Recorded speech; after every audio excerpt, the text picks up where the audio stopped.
स्वागत है दोस्तों आप सभी का हमारे चैनल में। और आज की इस वीडियो में हम जय नारायण व्यास विश्वविद्यालय जेएनयू जोधपुर का जो एनवायरनमेंट स्टडीज़ का पेपर है, जो BA first year, BSc, BA, BCom सभी के लिए जो अनिवार्य पेपर होता है, कंपलसरी पेपर होता है, उसका कंप्लीट सॉल्यूशन मैं आप लोगों के लिए लेके आया हूं। तो जैसा कि आप देख पा रहे हैं, ये बीए फर्स्ट ईयर का पेपर है, रेगुलर प्लस प्राइवेट स्टूडेंट सभी के लिए, जो कि 2022 को 9 जून को आयोजित हुई परीक्षा का पेपर है। और इसका कंप्लीट सॉल्यूशन मैं आप लोगों के लिए लेके आया हूं।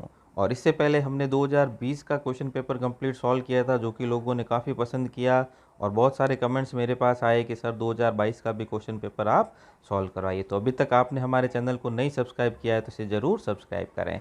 तो जैसा कि आप देख पा रहे हैं, ये बीए फर्स्ट ईयर का क्वेश्चन पेपर है, टोटल 100 मार्क्स का। और काफ़ी लोगों ने इससे पहले हमारे सॉल्यूशंस को पसंद किया है, तो ये 2022 का क्वेश्चन पेपर हम कंप्लीट सॉल्व करने वाले हैं। तो आप देख सकते हैं इंस्ट्रक्शंस, 1 से 100 तक क्वेश्चन है। ओएमआर सीट पर आपको इसे गोला करके फिल करना होता है। और अगर कोई हिंदी इंग्लिश में अगर कुछ गड़बड़ लगती है तो इंग्लिश अनुवाद को ही इसमें वैध माना जाएगा। तो देख लेते हैं पहला क्वेश्चन। पर्यावरण एक जीवन रक्षा प्रणाली है, इसमें शामिल है। तो environment is a life support system that includes, तो इसके अंदर एयर, वाटर, लैंड सभी कुछ आ जाएगा, यानी ऑल ऑफ दिस, ये सभी इसके अंदर सही आंसर होगा डी, राइट। क्वेश्चन सेकंड देखें, पर्यावरण शब्द की व्युत्पत्ति हुई, तो यहाँ पे फ्रेंच लैंग्वेज हो जाएगा, बी ऑप्शन राइट, फ्रेंच भाषा से। क्वेश्चन थर्ड, विश्व की जनसंख्या 2021 में, तो ये लगभग अभी वर्तमान में विश्व की जनसंख्या लगभग 7.8 बिलियन हो गई है। तो इसमें आपके ऑप्शन डी राइट हो जाएगा, 7 बिलियन। और अभी जो है ये 7.8 बिलियन यानी लगभग 8 बिलियन होने वाली है। इसके बाद देखें क्वेश्चन नंबर 4, वर्तमान में विश्व में औसत जीवन प्रत्याशा। तो देखो, जीवन प्रत्याशा होती है एवरेज लाइफ एक्सपेंसिटी। तो ये जो है अभी बढ़ रही है, क्योंकि मेडिकल सुविधाएं काफ़ी बढ़ जाने से ये जो है वर्तमान में इंक्रीजिंग, यानी बी ऑप्शन इसका राइट हो जाएगा, बढ़ रही है। इसके बाद देख लेते हैं हम नेक्स्ट क्वेश्चन नंबर 5, पर्यावरण संरक्षण अधिनियम 19 नवंबर 1986 को लागू किया गया। तो ये भी काफ़ी इंपॉर्टेंट है। क्वेश्चन नंबर 6 देखें, जल प्रदूषण रोकथाम एवं नियंत्रण अधिनियम किस वर्ष लागू हुआ। तो water prevention and control pollution act, ये जो है 1974 के अंदर लागू हुआ था, यानी क्वेश्चन 6 का डी ऑप्शन राइट हो जाएगा। इसके बाद हम देख सकते हैं नेक्स्ट क्वेश्चन, क्वेश्चन नंबर 7, पर्यावरण नैतिकता किससे संबंधित है। तो environment ethics belong to which part, तो पर्यावरण नैतिकता का संबंध किससे है, इसके अंदर हमें बताना है। तो इसके अंदर सी ऑप्शन राइट हो जाएगा, पर्यावरण दर्शन से, यानी एनवायरमेंटल फिलोसॉफी से। ये थे क्वेश्चन नंबर 7 का सी ऑप्शन राइट हो जाएगा। नेक्स्ट देखें क्वेश्चन नंबर 8 जो है, पर्यावरण क्रियात्मकता शब्द जो है ब्रायन नॉर्टन का दिया गया है, यानी इसमें डी ऑप्शन राइट हो जाएगा। क्वेश्चन 9 देखें, निम्नलिखित में से पर्यावरण का प्रमुख मुद्दा है। तो यहाँ पे हो जाएगा संसाधनों का उपयोग, यानी यूज ऑफ रिसोर्सेज। तो ये भी काफ़ी इंपॉर्टेंट क्वेश्चन था। ये भी इससे पहले हमने एक सॉल्यूशन के पहले भी मैंने कुछ वीडियो डाल रखे हैं, वो भी आप प्लेलिस्ट में जाके देख सकते हैं। क्वेश्चन नंबर 10 देखें, निम्नलिखित में से कौन सा कारण मानव स्वास्थ्य पर प्रतिकूल प्रभाव होता है, यानी which of the following cause harm to human health. तो यहाँ पे जो है कीटनाशकों का प्रयोग, यानी जो भी हम पेस्टिसाइड्स यूज़ करते हैं, यूजिंग ऑफ पेस्टिसाइड्स, ये मानव स्वास्थ्य पर प्रतिकूल प्रभाव डालता है। क्वेश्चन नंबर 11 देखें, स्वास्थ्य विपदाओं के कितने प्रकार हैं। तो यहाँ पे 3 मैन होंगे, वैसे तो बहुत सारे बताते हैं लेकिन मैन 3 होते हैं, बायोलॉजिकल, केमिकल और फिजिकल। तो इसमें सी ऑप्शन राइट हो जाएगा क्वेश्चन नंबर 11 का। इसके बाद देखें नेक्स्ट क्वेश्चन 12, निम्नलिखित में से कौन सा त्वचा कैंसर का कारण है। तो ओजोन क्षरण हो जाएगा, option C, cause of skin cancer ozone depletion, यानी जो ओजोन परत के नष्ट होने से जो हानिकारक यूवी रेज पराबैंगनी किरणें धरती पर आती है, वो जो है त्वचा का कारण बनती है। तो नेक्स्ट क्वेश्चन 13 देखें, केंद्रीय प्रदूषण नियंत्रण बोर्ड की स्थापना central pollution control board establish in 1974, B option right हो जाएगा, 22 सितंबर को इसकी स्थापना की गई थी। इसके बाद देखते हैं हम नेक्स्ट क्वेश्चन नंबर 14, निम्नलिखित में से कौन सा नवीकरणीय यानी रिन्यूएबल रिसोर्स है। तो कोयला, पेट्रोलियम और प्राकृतिक गैस, ये तीनों जो है नॉन रिन्यूएबल रिसोर्सेज है। तो इसका सी ऑप्शन राइट हो जाएगा, वन्य जीव, वाइल्ड लाइफ। क्वेश्चन नंबर 15 देखें, निम्नलिखित में से कौन सा अनवीकरणीय संसाधन का उदाहरण है, यानी इसके अंदर पूछा है विच of the following is an example of non renewable resource. तो नॉन रिन्यूएबल रिसोर्स का एग्जाम्पल इसके अंदर हमसे पूछा गया है। तो देखो नॉन रिन्यूएबल हो जाएगा यहाँ पे कोयला, डी ऑप्शन इसका राइट हो जाएगा। जल, प्राकृतिक वनस्पति और पवन ये सभी रिन्यूएबल रिसोर्सेज हैं, वाटर, वेजिटेशन और विंड। तो इसके अंदर डी ऑप्शन इसका राइट हो जाएगा। Next question, which of the following is to be managed for sustainable development, यानी सतत विकास के लिए निम्न में से किसका प्रबंध आवश्यक है। तो सतत विकास के लिए किसका प्रबंध आवश्यक है, तो ये इसके अंदर हमें बताना है। तो सतत विकास के लिए जो है रिसोर्सेज, संसाधन का प्रबंध आवश्यक है। क्वेश्चन 17 देखें, जैसलमेर में जल संरक्षण की पुरानी पद्धति, तो ये हो जाएगा Khadin. Water harvesting system in Jaisalmer, तो यहाँ पे हो जाएगा C option right, Khadin. Next देखें क्वेश्चन नंबर 18, नीचे दी गई सूची में से जो प्राकृतिक संसाधन नहीं है उनका चयन करना है, यानी from the list given below pick the item that is not a natural resources. तो मृदा, जल यानी सॉइल, वाटर नेचुरल रिसोर्सेज है, हवा भी नेचुरल रिसोर्सेज है, यानी इसका सी ऑप्शन हो जाएगा विद्युत, इलेक्ट्रिसिटी नेचुरल रिसोर्सेज, प्राकृतिक संसाधन नहीं है। इसके बाद देखते हैं क्वेश्चन नंबर 9, गैप का विस्थापित रूप है, यानी जीएपी गैप की फुल फॉर्म यहाँ पे पूछी गई है। तो यहाँ पे हम देख सकते हैं, आप ऑप्शन आपके सामने दिए गए हैं। तो गैप की जो फुल फॉर्म है वो हो जाएगा गंगा एक्शन प्लान, इसका सी ऑप्शन राइट हो जाएगा, Ganga action plan.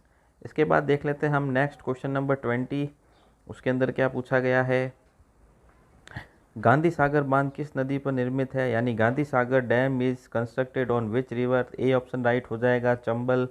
Question number 21 देखें, पर्यावरण रक्षा के लिए 3 आर, तो ये भी मैंने उस इम्पोर्टेंट क्वेश्चंस में बताया था, रिड्यूस, रिसाइकल और रीयूज। वो एक 40 मिनट का वीडियो मैंने ऑलरेडी अपलोड कर रखा है, उसमें काफ़ी सारे इंपॉर्टेंट क्वेश्चन हमने उस दिन इनके बारे में बात की थी, वो वीडियो भी आपको प्ले लिस्ट के अंदर मिल जाएगा। तो इसका ए ऑप्शन राइट हो जाएगा, रिड्यूस, रिसाइकल और रीयूज। नेक्स्ट देखें क्वेश्चन नंबर 22, वनस्पति में हरा रंग यानी the green colour of plant is due to presence of chlorophyll, A option right हो जाएगा। ये भी हमने बताया था हमारी जो ऑफलाइन क्लासें चलती है उसके अंदर, ये भी इसका भी आंसर जो है हमने बताया था। तो ग्रीन कलर जो है वो क्लोरोफिल के कारण होता है प्लांट्स में। Next coliform, what is a coliform, coliform क्या है, तो ये ग्रुप ऑफ बैक्टीरिया होता है, ए ऑप्शन राइट हो जाएगा, जीवाणु समूह। इसके बाद देख लेते हैं हम next question number 24, world council of indigenous people कब बनी, तो ये 1975 के अंदर ये बनी थी, इसका सी ऑप्शन राइट हो जाएगा 24 का।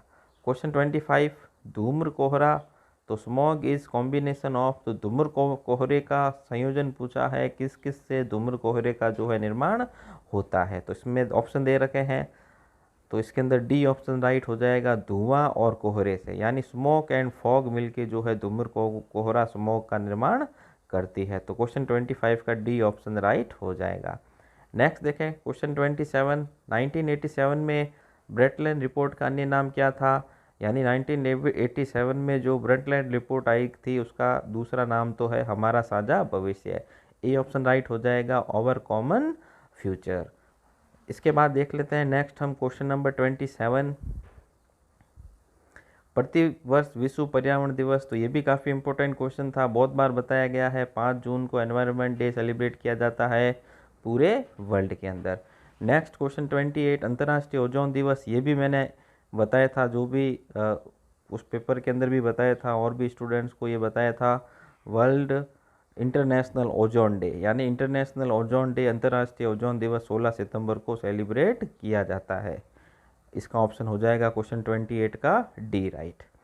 नेक्स्ट देख लेते हैं क्वेश्चन 29, निम्नलिखित में से कौन सा धात्विक खनिज है, यानी which one of the following is metallic metal. तो देखो 2 तरह के मेटल होते हैं, धात्विक और अधात्विक, यानी मेटेलिक और नॉन मेटेलिक। तो ये देखो जिप्सम, ग्रेनाइट, ये सारे अधात्विक खनिज हैं, रॉक फॉस्फेट। तो इसके अंदर डी ऑप्शन राइट हो जाएगा, जो कि दिया गया है जस्ता, जिंक। नेक्स्ट देखें क्वेश्चन 30, बाढ़ नियंत्रण संभव है, तो वनीकरण से, एफॉरेस्टेशन से, तो ज़्यादा से ज़्यादा वन लगाने से बाढ़ पर नियंत्रण संभव हो पाता है। नेक्स्ट देखें क्वेश्चन 31, किस देश का कोयला भंडार सर्वाधिक है, यानी which of the following country has the highest number of coal reserve in world, यानी विश्व के अंदर सबसे ज़्यादा कोयले के भंडार कहाँ हैं, तो इसका बी ऑप्शन राइट हो जाएगा, यूएसए, यानी United states of America. Question number 31 का हो जाएगा ऑप्शन नंबर बी राइट, संयुक्त राज्य अमेरिका, यूएसए, ये हो जाएगा आपके क्वेश्चन नंबर 31। तो आपको हमारे चैनल पर जेएनयू से रिलेटेड काफ़ी क्वेश्चन पेपर सॉल्यूशन मिल जाएंगे, तो ज़रूर आप हमारे चैनल को सब्सक्राइब करें, ज़्यादा से ज़्यादा अपने दोस्तों के साथ शेयर करें।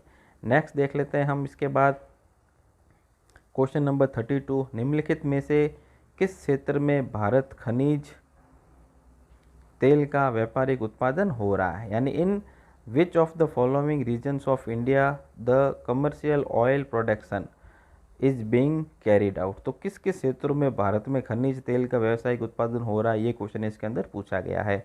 तो ए ऑप्शन दे रखा है असम घाटी, आसाम वैली, बी ऑप्शन दे रखा है गुजरात क्षेत्र, गुजरात रीजन, सी ऑप्शन दे रखा है मुंबई हाई, और डी ऑप्शन दे रखा है ऑल ऑफ दिस। तो इन सभी के ऊपर जो है तेल का व्यावसायिक उत्पादन होता है इंडिया के अंदर, डी ऑप्शन। क्वेश्चन 33, निम्नलिखित में से कौन सा वनस्पति के स्वस्थानिक संरक्षण पद्धति में शामिल है, यानी इन सिटू मेथड। तो यहाँ पे हो जाएगा वानस्पतिक उद्यान में शामिल नहीं है।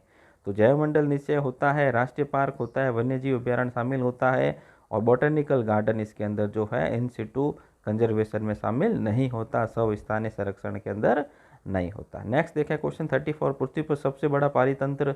तो the largest ecosystem in the earth is, तो जैवमंडल होता है, बायोस्फीयर, और अगर ओशियन ऑप्शन में होता तो ओशियन भी जो है इसके अंदर होता है, लेकिन यहाँ पे इन ऑप्शंस के हिसाब से बायोस्फीयर जो है इसका करेक्ट आंसर होगा, जैवमंडल या बायोस्फीयर हम जिसे कहते हैं। तो ये पृथ्वी पर सबसे बड़ा पारिस्थितिकी तंत्र होता है, the largest ecosystem of the earth is, तो इसका ए ऑप्शन राइट हो जाएगा बायोस्फीयर। नेक्स्ट देखें क्वेश्चन नंबर 35, झील में सुपोषण जिसकी उपस्थिति में होता है वह है। तो ये भी क्वेश्चन है, तो डीओ एवं जीवाणु ए ऑप्शन में दे रखा है यहाँ पर, तो इसका ऑप्शन बी राइट हो जाएगा, नाइट्रोजन और फास्फोरस के फर्टिलाइज़र।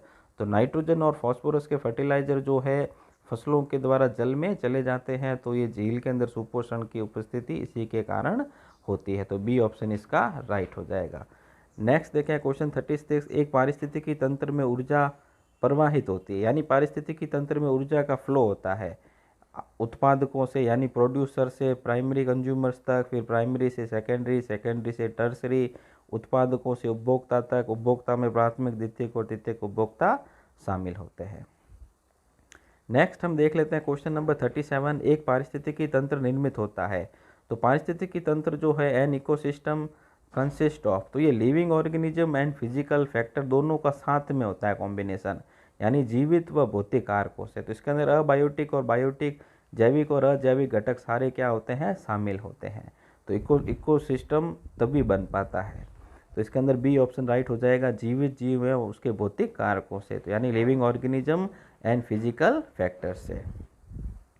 नेक्स्ट देख लेते हैं क्वेश्चन 38, एक पारिस्थितिकी तंत्र में उपस्थित कुल जैविक पदार्थों की मात्रा क्या कहलाती है। The total organic matter present in an ecosystem is called, तो हम इसे बायोमास कहते हैं, हिंदी में ये जैव भार कहलाता है, यानी total ecosystem the organic matter present in an ecosystem biomass जैव भार कहलाता है, ए ऑप्शन राइट हो जाएगा। नेक्स्ट देख लेते हैं हम क्वेश्चन नंबर 39, एक पारिस्थितिकी तंत्र में सर्वाधिक महत्वपूर्ण जैविक भाग होता है ग्रीन प्लांट्स, जिसे प्रोड्यूसर्स कहा जाता है, सी ऑप्शन राइट हो जाएगा, क्योंकि प्रोड्यूसर सी होते हैं जो सनलाइट को, सूर्य के प्रकाश को फोटोसिंथेसिस के थ्रू अपने खुद के लिए भोजन वो बनाते हैं। अदरवाइज जो विषमपोषी होते हैं वो अपना भोजन स्वयं नहीं बना पाते। तो एक नेक्स्ट क्वेश्चन 40 देखें, एक खाद्य श्रृंखला बनती है फूड चेन कंसिस्ट ऑफ, तो यहाँ पे हो जाएगा उत्पादक एवं उपभोक्ता से, यानी प्रोड्यूसर्स और कस्टमर से, यानी जो प्राथमिक उत्पादक होते हैं हरे पौधे, हरे पौधों को छोटे और शाकाहारी जीव खाते हैं, शाकाहारियों को मांसाहारी खाते हैं, तो ये चैन जो है इस तरह से चलती रहती है। क्वेश्चन 41 देखें, एक खाद्य श्रृंखला में पोषण स्तर बनता है, तो ये सभी हो जाएगा उत्पादकों से, उपभोक्ताओं से, अपघटकों से, यानी trophic level in food chain, तो प्रोड्यूसर, कंज्यूमर, डीकम्पोजर सारे ये इसके अंदर शामिल होते हैं। तो डीकम्पोजर्स जो कुछ भी वापस जीव मरता है तो वापस इसी धरती के अंदर वो डीकम्पोज हो जाता है। नेक्स्ट क्वेश्चन 42, खाद्य श्रृंखला सदैव शुरू होती है, तो ये उत्पादकों से शुरू होती है, यहाँ पे इन्होंने गलत ऑप्शन, या फिर प्रकाश संश्लेषण से कह सकते हैं अपन, ए ऑप्शन इसका राइट हो जाएगा। नेक्स्ट देखें क्वेश्चन 42, प्राथमिक उपभोक्ता होते हैं, तो प्राथमिक उपभोक्ता शाकाहारी होते हैं, उत्पादक जो है हरे पौधे होते हैं, और मांसाहारी जो है द्वितीयक उपभोक्ता होते हैं, तो इसका बी ऑप्शन राइट हो जाएगा, शाकाहारी हर्बी वेरस। क्वेश्चन नंबर 44 देखें, तालाब पारिस्थितिकी में संख्या का पिरामिड तालाब पारिस्थितिकी में संख्या पिरामिड का आकार होता है, यानी इन pond ecosystem the shape of pyramid of number is. तो यहाँ पे पूछा गया है कि भी तालाब पारिस्थितिकी में संख्या पिरामिड कैसा होता है। ऑप्शन ए दे रखा है रैखिक, ऑप्शन बी दे रखा है अनियमित और ऑप्शन सी है यहाँ पे सीधा। यानी तालाब पारिस्थितिकी में संख्या का पिरामिड हमेशा अपराइट सीधा होता है। तो क्वेश्चन 44 का आंसर हो जाएगा आपके सी। इसके बाद देख लेते हैं हम नेक्स्ट क्वेश्चन नंबर 45। एक पारिस्थितिकी तंत्र में ऊर्जा का प्रवाह होता है। तो देखो यहाँ पे पूछा गया है एनर्जी फ्लो इन इकोसिस्टम, तो ये हमेशा एक दिशा में होता है, द्विदिशीय नहीं होता। पारिस्थितिकी तंत्र में ऊर्जा का प्रवाह हमेशा उत्पादकों से प्राथमिक उपभोक्ता, फिर द्वितीयक उपभोक्ता और फिर तृतीयक उपभोक्ता एक ही दिशा के अंदर जो है होता है। Energy flow in ecosystem is unidirectional. A option right हो जाएगा, एक दिशीय जो है ये होता है। नेक्स्ट देख लेते हैं हम क्वेश्चन नंबर 46। पारिस्थितिकी तंत्र शब्द किसने दिया? तो ये भी मैंने मोस्ट इम्पोर्टेंट बताया था उस पेपर में भी, और जो स्टूडेंट्स हैं उन्हें भी। Tansley, A.G. टांसले 1935 के अंदर। क्वेश्चन नंबर 47 देखें, निम्नलिखित में से कौन सा एक कृत्रिम पारिस्थितिकी तंत्र नहीं है, यानी which of the following is not A artificial ecosystem. तो देखो आर्टिफिशियल इकोसिस्टम नहीं है, तो बांध तो आर्टिफिशियल इकोसिस्टम होता है, धान का खेत पैडी फील्ड भी आर्टिफिशियली इकोसिस्टम होता है, लेकिन वन फॉरेस्ट जो है आर्टिफिशियली इकोसिस्टम नहीं होता है, यानी जिसे मानव ने बनाया है पारिस्थितिकी तंत्र नहीं होता वन, क्योंकि वन तो नेचुरल होता है और गार्डन भी मानव खुद बनाता है, इसलिए ये आर्टिफिशियल इकोसिस्टम होता है। तो इसका ऑप्शन सी राइट हो जाएगा, फॉरेस्ट वन। क्वेश्चन नंबर 48 देखें, झील में द्वितीयक पोषक स्तर है, the second trophic level in lake is. तो देखो यहाँ पे झील का द्वितीयक पोषक स्तर के बारे में पूछा गया है, तो इसके अंदर ऑप्शन देख सकते हैं, ए कवक फंजाई, बी बेंथोस और सी जो है जंतु प्लावक। जंतु प्लावक जो होते हैं जू प्लैंकटन होते हैं, तो द्वितीयक पोषक स्तर जंतु प्लावक होते हैं, और प्राथमिक होते हैं पादप प्लावक, फोटो प्लैंकटन। नेक्स्ट देखें क्वेश्चन नंबर 49, निम्नलिखित में से कौन सा सर्वाधिक स्थिर पारिस्थितिकी तंत्र है? तो मैराइनल या ओशियन जो इकोसिस्टम होता है, सागरीय पारिस्थितिकी तंत्र जो है सबसे ज़्यादा स्थिर होता है, मोस्ट सूटेबल इकोसिस्टम होता है। ए ऑप्शन इसका राइट हो जाएगा। अब देख लेते हैं क्वेश्चन नंबर 50, हवा में सर्वाधिक प्रतिशत किसका है, यानी highest percentage of air consist. तो सभी जानते हैं, ये मैंने बताया भी था, हवा के अंदर सबसे ज़्यादा नाइट्रोजन होती है 78%, उसके बाद ऑक्सीजन होती है 21%, फिर कार्बन डाइऑक्साइड 0.03%, आर्गन होती है 0.9%, यानी 1% से भी कम। तो सबसे ज़्यादा नाइट्रोजन होती है 78%। बाकी वालों का भी आप ध्यान रखें, कार्बन डाइऑक्साइड मोस्ट इम्पोर्टेंट है 0.03% होती है, आर्गन जो है लगभग 1% से थोड़ी कम होती है, तो ये भी आपको याद रखना है। ऑक्सीजन 21% होती है और एक्चुअल में ये 20.92 या 94% होती है। तो ये कार्बन डाइऑक्साइड भी आप जरूर याद रखें 0.03% होती है, ये आगे क्वेश्चन भी आएगा। नेक्स्ट देखें क्वेश्चन 51, ताजमहल किससे प्रभावित हो रहा है? तो देखो ये क्वेश्चन बड़ा कंफ्यूजन भरा है, कि वैसे देखा जाए तो ताजमहल एसिड रेन उससे होता है, जो उससे उसका कलर खराब हो रहा है, तो वायु प्रदूषण हो जाएगा SO2 NO2 caused by acid rain. Question number 52 देखें, निम्नलिखित में से कौन सी धातु मिनी माता रोग? तो ये भी मैंने बहुत डिटेल में बताया था, पारा मरकरी की वजह से होता है मिनी माता रोग, तो इसका ए ऑप्शन राइट हो जाएगा, मरकरी, जिसका प्रतीक Hg होता है, हाइड्रीजीनियम। तो इसका ए ऑप्शन राइट हो जाएगा 52 का। नेक्स्ट देखें क्वेश्चन नंबर 53, निम्नलिखित में से कौन सी हरितगृह गैस संपूर्ण रूप से मानवीय उत्पत्ति है? तो देखें यहाँ पे पूछा गया which of the following greenhouse gas are entirely anthropogenic in origin. तो यहाँ पे हो जाएगा CO2, कार्बन डाइऑक्साइड। ये हरितगृह गैस है जो संपूर्ण रूप से मानवीय उत्पत्ति मानी गई है, तो इसका क्वेश्चन 53 का आपके सी ऑप्शन राइट हो जाएगा। नेक्स्ट देख लेते हैं इसके बाद क्वेश्चन नंबर 54 में क्या पूछा गया है, निम्नलिखित में से कौन सी बीमारी जल जनित है? तो इसमें मेरे हिसाब से ऑप्शन कुछ गलत दे दिए हैं। हमें पूछा गया है विच of the following is a water borne disease. तो ब्लू बेबी सिंड्रोम ये जल से जनित बीमारी, और इसके अंदर देखो टाइफाइड का ऑप्शन दिया हुआ है, हैजा भी ऑप्शन में है, तो ये दोनों टाइफाइड भी जल जनित है, हैजा भी जल जनित है। हो सकता है कुछ मिसप्रिंट का मामला हो गया हो, तो यहाँ पे मैंने दोनों को सही लगा दिया है, टाइफाइड और हैजा। जैसे कॉलेरा हम कहते हैं। नेक्स्ट देख लेते हैं इसके बाद क्वेश्चन नंबर 55, निम्नलिखित में से वायुमंडल का सामान्य प्रदूषक नहीं है। तो वायुमंडल का सामान्य प्रदूषक CO2 नहीं होता है, जिसके अभी मैंने बताया आपको मात्रा 0.03% होती है। NO2, SO2, SO3 सभी सामान्य प्रदूषक होते हैं, कॉमन पॉल्यूटेंट्स होते हैं। नेक्स्ट देखें क्वेश्चन नंबर 56, हरितगृह प्रभाव से संबंधित गैस की पहचान कीजिए, यानी identified the gas associate with green house effect. तो कार्बन डाइऑक्साइड है, सभी को पता है। ग्रीन हाउस प्रभाव, हरितगृह प्रभाव जैसे वैश्विक तापन, ग्लोबल वार्मिंग, इन सभी नामों से भी जाना जाता है। तो ये भी काफ़ी इंपॉर्टेंट है। इसी की वजह से हमारे अर्थ का टेम्परेचर हर साल एवरेज जो है बढ़ता जा रहा है।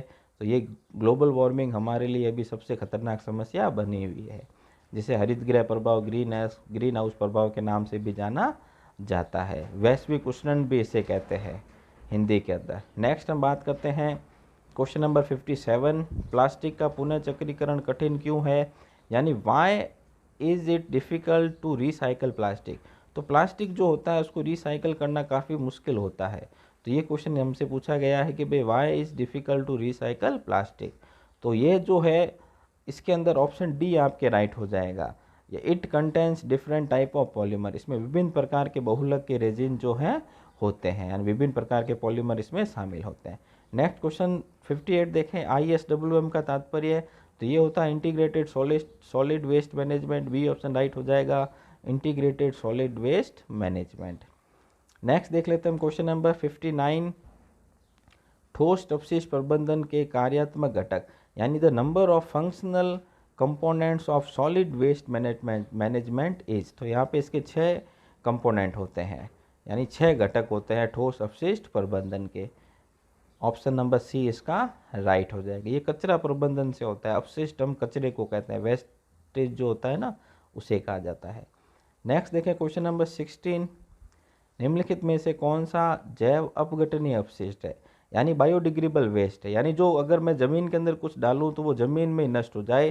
तो इसके अंदर ऑप्शन डी राइट हो जाएगा आपके कागज़। तो कागज़ को आप ज़मीन में गाड़ेंगे, ज़मीन उसको सोख लेगी। नेक्स्ट क्वेश्चन 61, प्रजाति की विलुप्ति का मुख्य कारण, the major reason for extension of species. तो आवास का विनाश, यानी हैबिटेट खत्म हो जाएगा किसी जीव का तो वो प्रजाति फिर क्या हो जाती है, एक्सटिंक्ट हो जाती है, विलुप्त हो जाती है। तो ये इसका ऑप्शन सी जो है राइट हो जाएगा। नेक्स्ट क्वेश्चन नंबर 62, संकटग्रस्त प्रजातियों में प्राय शामिल है, यानी थ्रेटेंड स्पीसीज ऑफ्टन इंक्लूड्स। तो इसके अंदर हो जाएगा लुप्तप्राय प्रजातियाँ, ए ऑप्शन दे रखा है। बी दे रखा है अति संवेदनशील प्रजातियाँ, वल्नरेबल स्पीसीज। सी दे रखा है दुर्लभ प्रजातियाँ, रेयर स्पीसीज। तो ये ऑल ऑफ दीज हो जाएगा, डी ऑप्शन इसका राइट हो जाएगा क्वेश्चन नंबर 62 का। नेक्स्ट क्वेश्चन नंबर 63 के अंदर क्या पूछा गया है, तो क्वेश्चन 62 का ऑल ऑफ दीज था ऑप्शन नंबर डी। क्वेश्चन 63 देखें, मानव एवं जैव मंडल कार्यक्रम MAB, यानी man and biosphere programme was launched by, यानी किसके द्वारा जारी किया गया।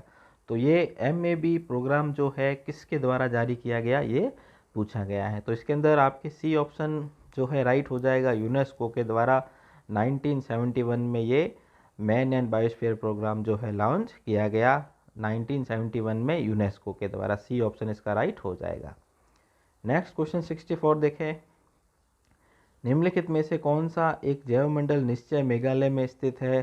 तो यहाँ पे हो जाएगा biosphere reserve located in Meghalaya. तो ये हो जाएगा ऑप्शन सी नॉकरैक। ऑप्शन सी इसके अंदर राइट हो जाएगा, नॉकरैक। नेक्स्ट देखें क्वेश्चन 65, रेड डाटा बुक प्रसिद्ध है, यानी red data book is famous for. तो ये लुप्त प्राय वनस्पतियाँ व जीव, यानी जीव जंतु और पेड़ पौधे दोनों को जो अभी विलुप्ति के कगार पे है उसके लिए ये रेड डाटा बुक जो है प्रसिद्ध है। और ये भी मैंने बताया था उस इम्पोर्टेंट वीडियो में, रेड डाटा बुक जो है IUCN जारी करती है, international union of conservation of nature, IUCN के द्वारा रेड डाटा बुक जारी की जाती है। और IUCN ने 5 प्रजातियों में बांटा है सभी जीव जंतुओं को, विलुप्त, एक्सटेंट, ये टोटल 5 के अंदर उन्होंने इसको डिवाइड किया है। नेक्स्ट देखें क्वेश्चन 66, दो समुदाय के मध्य विविधता कहलाती है, diversity between two communities is called. तो यहाँ पे ऑप्शन दिया गया है, दो समुदाय के बीच जो है विविधता बीटा विविधता कहलाती है, यानी बीटा डाइवर्सिटी आप इसे कह सकते हैं। तो इसका ऑप्शन बी जो है राइट हो जाएगा। नेक्स्ट देखें हम इसके बाद क्वेश्चन 67, तो 2020 का और 2019 का कंप्लीट पेपर सॉल्यूशन भी मैंने चैनल पे अपलोड कर रखा है। नेक्स्ट देखें क्वेश्चन 67, निम्नलिखित में से कौन सा भौगोलिक क्षेत्र युग्म हमारे देश में सर्वाधिक जैव विविधता दर्शाता है, यानी which of the following part of geographical area show maximum diversity in our country, पूर्वी हिमालय व पश्चिमी घाट। तो ये भारत के बायोडाइवर्सिटी हॉटस्पॉट है, तो ये पहले भी मैंने बताया था। टोटल विश्व में 34 बायोडाइवर्सिटी हॉटस्पॉट है, जिसमें ईस्टर्न हिमालय एंड वेस्टर्न घाट जो है इंक्लूड है, और एक और भारत में है इंडो बर्मा का क्षेत्र, तो वो भी आपको ध्यान रखना है। इसका सी ऑप्शन राइट हो जाएगा। नेक्स्ट देखें क्वेश्चन नंबर 68, विश्व में सर्वाधिक संख्या वाली प्रजाति प्रतिनिधित्व करती है।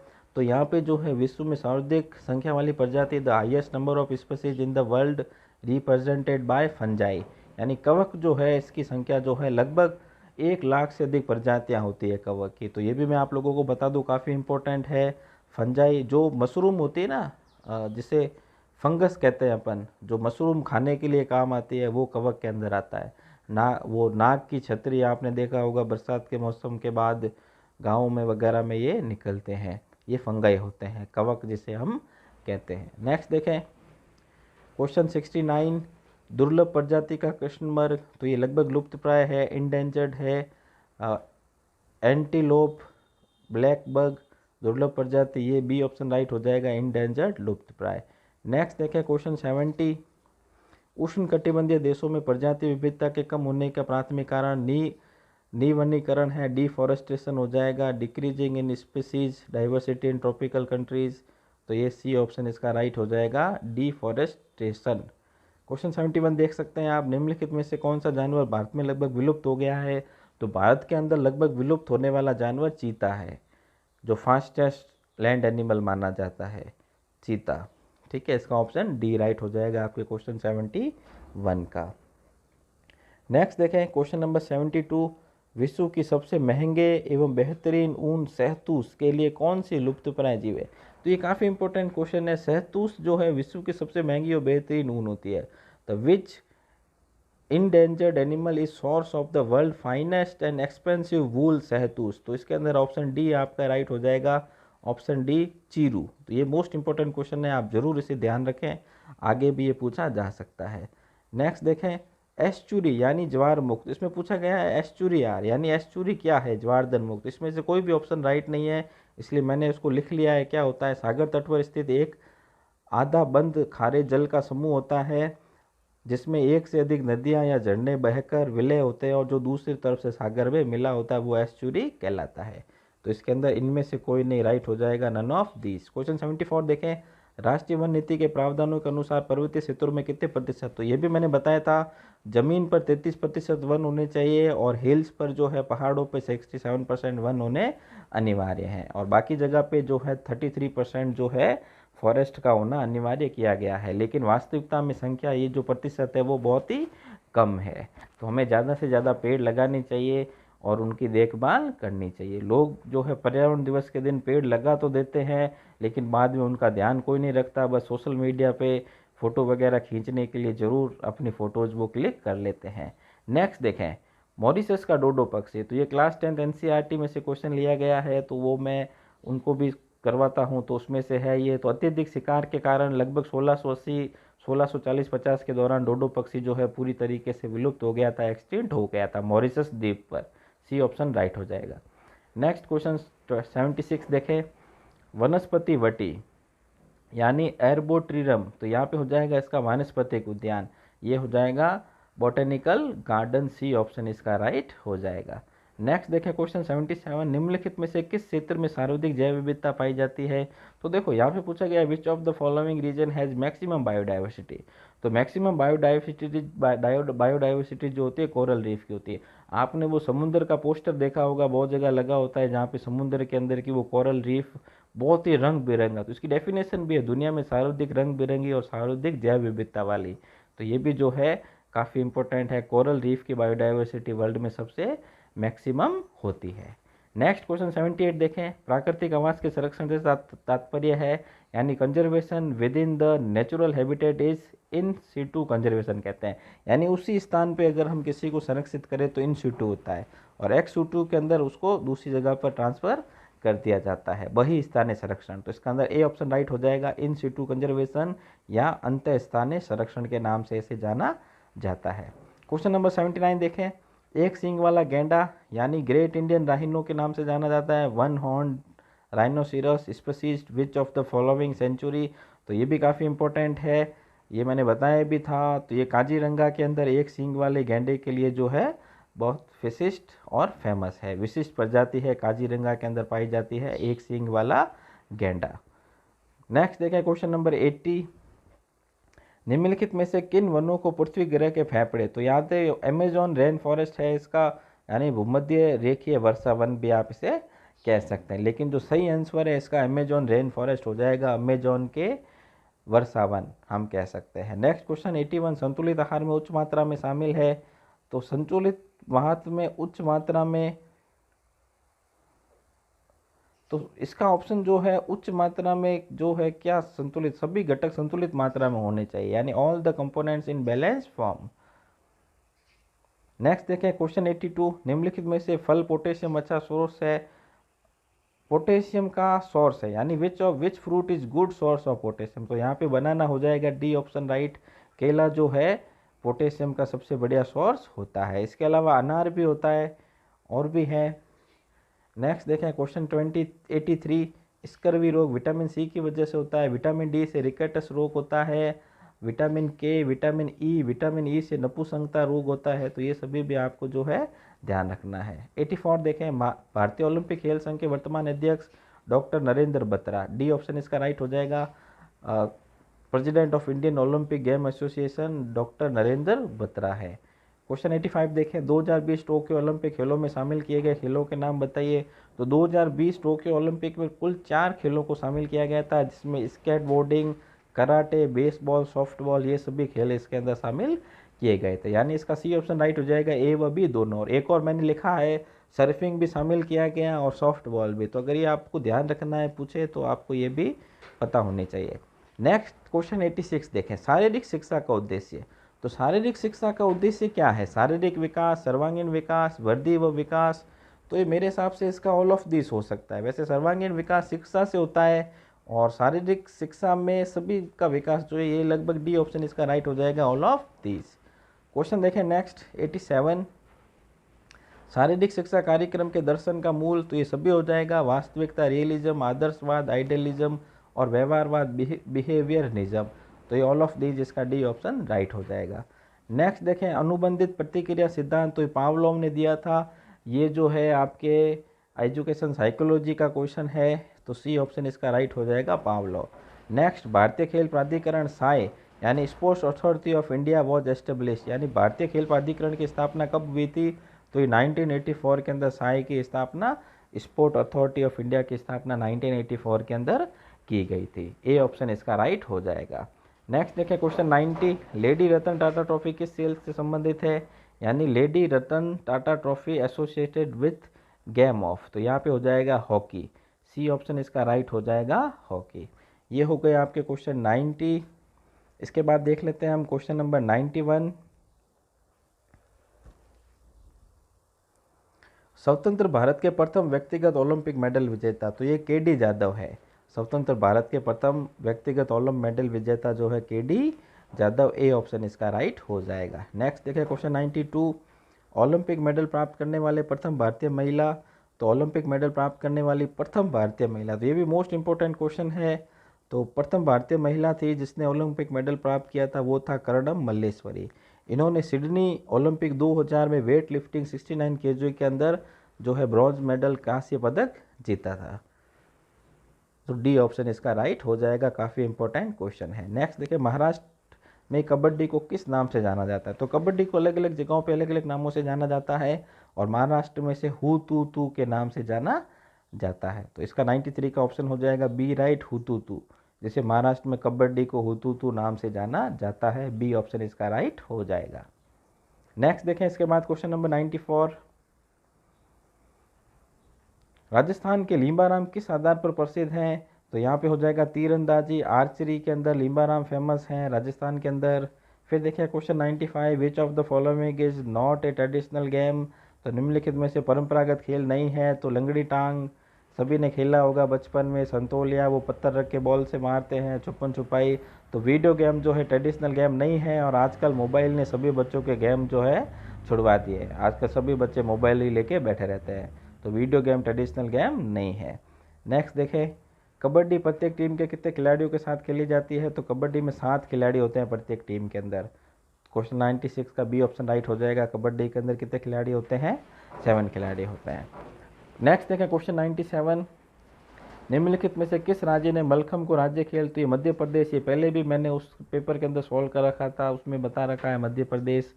मलखम जो है एक खंबे के ऊपर जो है प्रदर्शन किया जाता है। नेक्स्ट देखें क्वेश्चन 98, खो खो में कुल कितने खिलाड़ी होते हैं? तो खो खो में 12 खिलाड़ी होते हैं, जिसमें 9 मैन और 3 एक्स्ट्रा खिलाड़ी जो है इंक्लूड किए जाते हैं। तो ये भी काफ़ी इंपॉर्टेंट है, आप लोगों को ध्यान रखना है। खो खो में अगर 12 का ऑप्शन ना हो तो 9 राइट कर सकते हैं आप, इसलिए मैंने लिख दिया 9 + 3, 3 एक्स्ट्रा खिलाड़ी होते हैं। क्वेश्चन नंबर 99 देख सकते हैं आप। तो आपको यदि हमारा वीडियो सॉल्यूशन पसंद आए तो ज़रूर आप इसे ज़्यादा से ज़्यादा शेयर करें अपने दोस्तों के साथ, और आपने हमारे चैनल को नहीं सब्सक्राइब किया है तो ज़रूर इसे सब्सक्राइब करें। हमारे चैनल पे all in one study material आप लोगों को मिल जाएगा। नेक्स्ट देखें, किस राष्ट्रीय स्तर पर महिला निशानेबाज का चयन क्लाइमेट फॉर्स अंटार्कटिक कैंपेन 2041 के लिए किया गया है भारतीय प्रतिनिधि के रूप में? तो ये इसका ए ऑप्शन राइट हो जाएगा, आरुषि वर्मा। तो आपको मेरे चैनल पे 2019, 2020, 21 में पेपर नहीं हुए थे, सभी के लगभग पेपर सॉल्यूशन मैं यहाँ पे अपलोड मैंने कुछ कर रखे हैं, और बाकी भी जो है मैं आप लोगों के लिए समय समय पर लेके आता रहूँगा। तो वीडियो पसंद आए तो ज़रूर इसे ज़्यादा से ज़्यादा शेयर करें और हमारे चैनल को सब्सक्राइब करें, और आपको यदि हमारा ये वीडियो पसंद आए तो ज़रूर इसे लाइक करें। तो क्वेश्चन 100 देख लेते हैं, पूजा रानी बोहरा का खेल किस खेल से संबंधित है? तो इसका बी ऑप्शन राइट हो जाएगा, boxing. Thanks for watching teaching tricks tutorial.